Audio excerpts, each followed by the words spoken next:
డబ్బులు ఒక ₹1,00,00,000 ఇచ్చేయడానికి ఆలోచించను, కానీ ఒక పుస్తకం ఇవ్వాలంటే చాలా ఆలోచిస్తాను.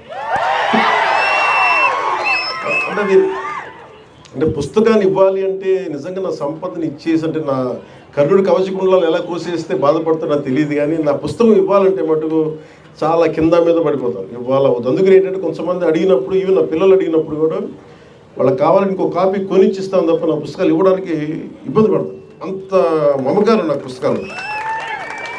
ఎందుకు ఇంత మమకారం అంటే, నా జీవితంలో ఎప్పుడు కూడా పుస్తకాలు అనేది, పుస్తక పఠనం లేకపోతే నేను ఏమైపోయేవాడిని అనిపిస్తుంది.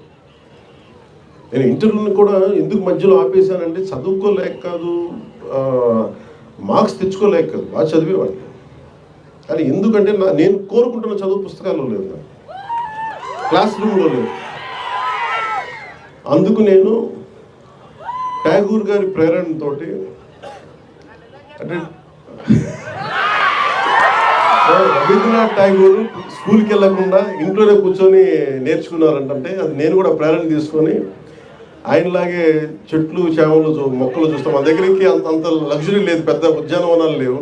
మాకున్న 2 రోజా మొక్కలతో కుండీలనే చూస్తాం.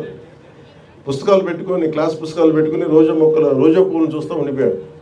ఎట్లా ఎగ్జామ్స్ ఫెయిల్ అవుతాం కదా, ఖచ్చితంగా అలా చూస్తూ ఉంటాం. ఇట్లాగా చాలా ఇవన్నీ చూస్తూ నాకు బలం ఇచ్చింది. ఎందుకంటే నాకు స్వతంత్రంగా నేను నేర్చుకోగలను, నాకు అధ్యాపకులు అవసరం లేదు, నాకు ఏమి కావాలో నేను నేర్చుకోగలను. అది సైన్స్ కానీ, సోషల్ సైన్సెస్ కానీ, పాలిటిక్స్ కానీ, హిస్టరీ కానీ, నాకు వేరే టీచర్ అవసరం లేదనిపించింది. అందుకని నేను నా చదువు ఇంటర్లో వదిలేసి నేను చదవడం నేర్చుకున్నాను.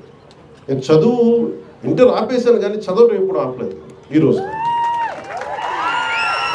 ఓడిపోయినా ఎందుకు శక్తి ఉంటుంది, ఓటమిలో కూడా ఎందుకు శక్తి ఉంటుందంటే, ఇందాక చెప్పాను కదా, books are the training weights of our mind అని.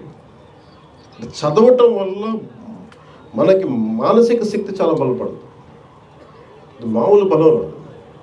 నేను చాలా సంపాదించాను అని అనుకున్నప్పుడు, నాకు నిజంగా సినిమాలు గొప్ప విజయం సాధించడం నాకు ఎప్పుడు ఆనందం కలగదు. మా వదిన కానీ, మా అన్నయ్య దగ్గరికి వెళ్ళిన,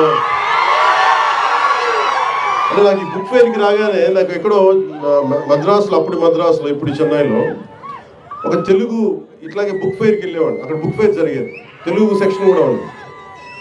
అందులో రకరకాల పుస్తకాలు. అప్పుడు నేను కొన్నది మొదటిది దేవరకొండ బాలగంగాధర్ తిలక్ గారి అమృతం కురిసింది, అలాగే మార్క్ ట్వైన్ అనువాద ప్రచనం, ఇవన్నీ కొనుక్కొని ఇంటికి. అలాగే నండూరు రామ్మోహన్ రావు గారి విశ్వదర్శనం, ఇవన్నీ